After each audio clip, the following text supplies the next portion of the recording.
نحمدہ و نصلی علی رسولہ الکریم، اما بعد۔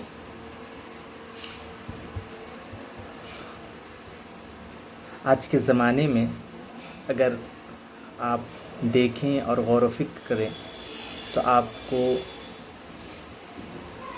یہ بات سمجھ آئے گی کہ آج خاص طور سے مسلمانوں کے اندر ایک عجیب قسم کی مایوسی، ایک عجیب قسم کی بے بسی نظر آتی ہے، جیسا کہ ان کا اللہ تبارک و تعالیٰ سے ایک یقین جو تھا وہی اٹھ گیا ہو۔ اللہ تبارک و تعالیٰ ہماری اس چیز سے حفاظت فرمائے، لیکن اگر ایسا کہیں تو کچھ غلط نہیں ہے کہ ہمارا جو یقین تھا اللہ تبارک و تعالیٰ پہ، وہ یقین شاید کمزور ہو گیا۔ اسی بنیاد پہ ہم اس حالت کو پہنچ گئے۔ اور ایک چیز اور دیکھیں کہ یہ جو مایوسی کی حالت ہے، یہ جو بے بسی کی حالت ہے، یہ جو پوری دنیا میں ایک عجیب سا مسلمانوں کے اندر بے ہمتی کا ایک عالم ہے، وہ اس زمانے میں بھی نہیں تھا جس زمانے میں واقعتاً مسلمانوں کے اوپر ہر طرح سے پریشانی کا سامنا تھا۔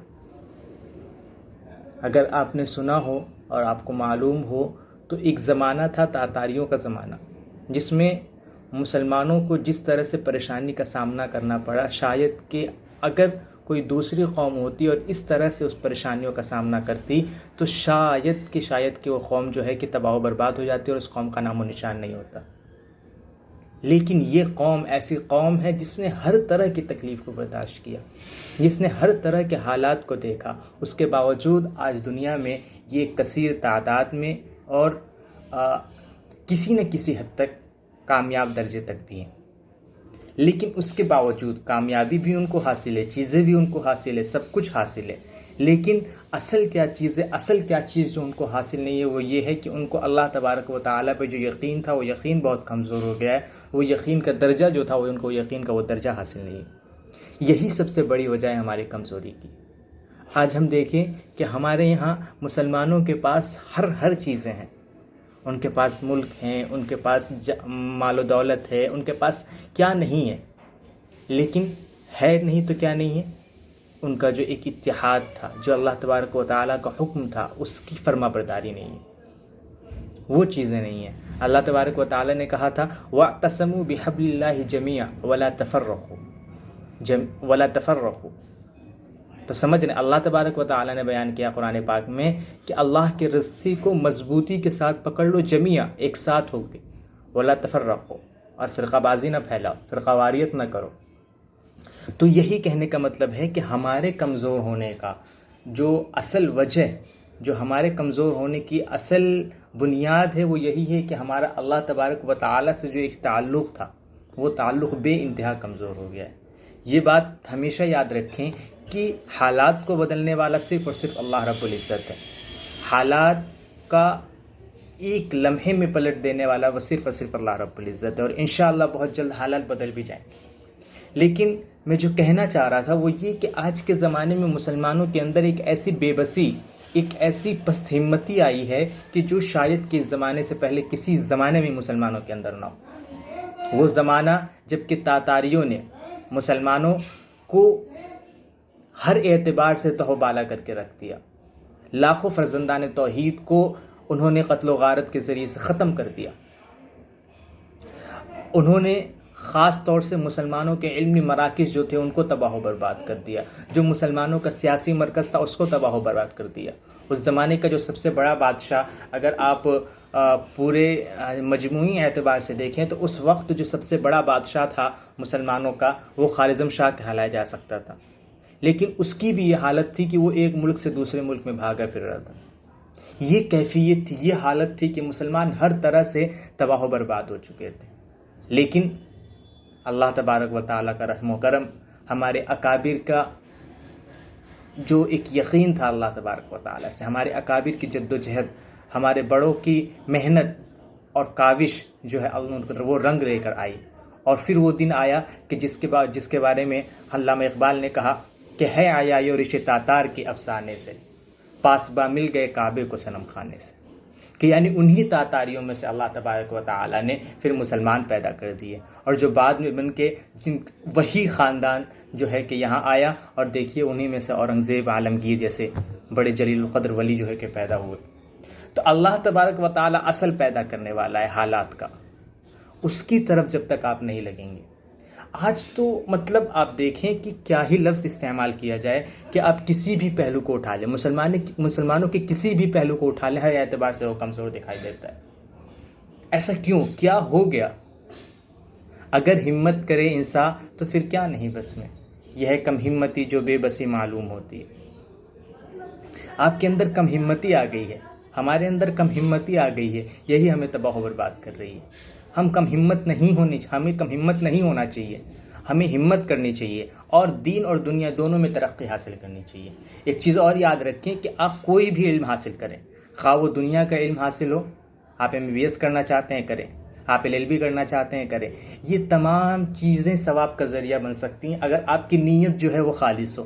اگر آپ کی نیت یہ ہو کہ ہم اس کے ذریعے سے قوم کی خدمت کریں گے، ہم اس کے ذریعے سے اللہ تبارک و تعالیٰ کے دین کی مدد کریں گے، اللہ تبارک و تعالیٰ کے دین کے معاون بنیں گے، اگر یہ چیزیں ہوں گی تو انشاءاللہ ہمارا جو علم ہے وہ بھی ہمارے لیے ثواب کا ذریعہ بن جائے گا، خواہ وہ کسی بھی طرح سے آپ علم حاصل کریں۔ کوئی ضروری نہیں ہے کہ آپ قرآن پاک کا حفظ کریں، قرآن پاک کی تفسیر پڑھیں، تبھی آپ کو جو ہے کہ ثواب حاصل ہوگا۔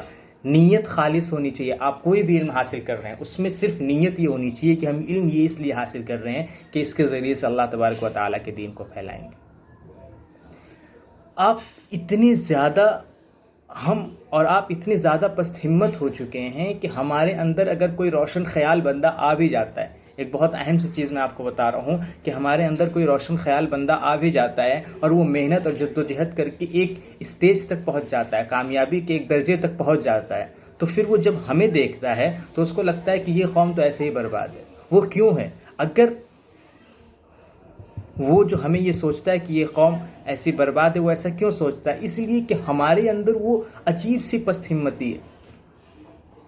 اپنے آپ کو کچھ بنائیں، اپنی فکر کریں، دین و دنیا میں اپنا نام پیدا کرنے کی کوشش کریں، اللہ تبارک و تعالیٰ کے حکم کے اعتبار سے زندگی کو گزاریں۔ وَإِن تَتَوَلَّوْا يَسْتَبْدِلْ قَوْمًا غَيْرَكُمْ ثُمَّ لَا يَكُونُوا أَمْثَالَكُمْ۔ قرآن پاک کہتا ہے کہ اگر تم اسی حالت پر اٹل رہے تو میں تمہاری جگہ بدل دوں گا اور دوسرے لوگوں کو لے کے آ جاؤں گا۔ تو اسی لیے آپ کو غور و فکر کرنے کی ضرورت ہے، ہمیں غور و فکر کرنے کی ضرورت ہے کہ واقعتاً ہمارے اندر کمی کیا ہے۔ آپ دیکھیں آج کا نوجوان کسی لائن میں آگے نہیں جاتا ہے، نہ اس کو دین کا پتہ ہے نہ دنیا کا پتہ ہے۔ ایسا کیوں ہے آخر؟ ارے ہم ہی تو وہ لوگ تھے جنہوں نے دنیا کو پلٹ کے رکھ دیا، جنہوں نے دنیا کی بالکل تقدیر ہی بدل ڈالی۔ آج کے زمانے میں پتہ نہیں ایک کیا ہی لفظ استعمال کیا جائے اس کے لیے، اللہ تبارک و تعالی حالات کو بہتر جاننے والا ہے، اس کے لیے لفظ استعمال نہیں کیا جا سکتا۔ ہم خود اپنی حالتوں کو جاننے والے ہیں کہ ہمارے اندر کی کیا حالت ہے، ہماری کیا کیفیت ہے۔ اسی لیے ہر شخص اگر اپنی فکر کرے، خواہ وہ کوئی بھی ہو، تو انشاءاللہ ایک دن آئے گا کہ جب تک آپ اپنے آپ کو نہیں سدھاریں گے نا، تب تک دوسرا کوئی نہیں سدھر سکتا ہے۔ قطرہ قطرہ دریا شبد، میں ہمیشہ کہتا ہوں قطرہ قطرہ دریا شبد، آپ ایک سدھر جائیں دوسرا سدھر جائے گا، آپ کو دیکھ کے 10 اور سدھریں گے، ان کو دیکھ کے 20 اور سدھریں گے۔ اسی طرح سے ہمیں ضرورت ہے کہ ہم اپنی فکر کریں، ہم اپنے بارے میں سوچیں کہ ہم میں کیا غلط ہے، ہم اس کو صحیح کرنے کی کوشش کریں۔ اور ایک چھوٹی سی چیز ہمیشہ یاد رکھیں کہ کسی بھی قوم کا اصل جو ہے وہ نوجوان ہوتا ہے۔ اگر نوجوان ٹھیک تو پوری قوم ٹھیک، بچوں سے تو کوئی مسئلہ ہی نہیں ہوتا ہے، چونکہ ان پہ وہ کسی چیز کے مکلف ہی نہیں ہوتے ہیں۔ اس کے اوپر آپ جائیں گے تو بوڑھے لوگ، ان کی تو زندگی گزر گئی، اب ان سے تو کوئی مسئلہ نہیں۔ اصل جو ہوتا ہے وہ نوجوان ہوتا ہے، یہی امت کا سرمایہ ہوتا ہے۔ جب یہ سدھر جائے گا تو ساری امت، ساری قوم جو ہے کہ وہ سدھر جائے گی۔ تو میں اگر کھلے لفظوں میں ایک بات کہوں کہ اگر آج دین کو ایک عجیب قسم کی بے حیثیتی کا شکار ہے اگر دین، تو اس میں اکثر جو وجہ ہے وہ ہم ہیں کہ ہم نے اپنے آپ کو نہیں سدھارا، ہم نے اپنے کردار کو نہیں بنایا، ہم نے اپنی فکر نہیں کی۔ اسی لیے اس چیز کو پیدا کرنے کی کوشش کریں، اپنی فکر کریں، اپنے آپ کو دین و دنیا میں آگے لے جانے کی کوشش کریں۔ انشاءاللہ ایک دن آئے گا کہ اللہ تبارک و تعالی ہمیں دین و دنیا میں ہر طرح سے کامیاب کر دے گا۔ بقیہ اللہ تبارک و تعالیٰ کہنے سننے سے زیادہ عمل کرنے کی توفیق عطا فرمائے۔ وآخر دعوانا الحمدللہ رب العالمین۔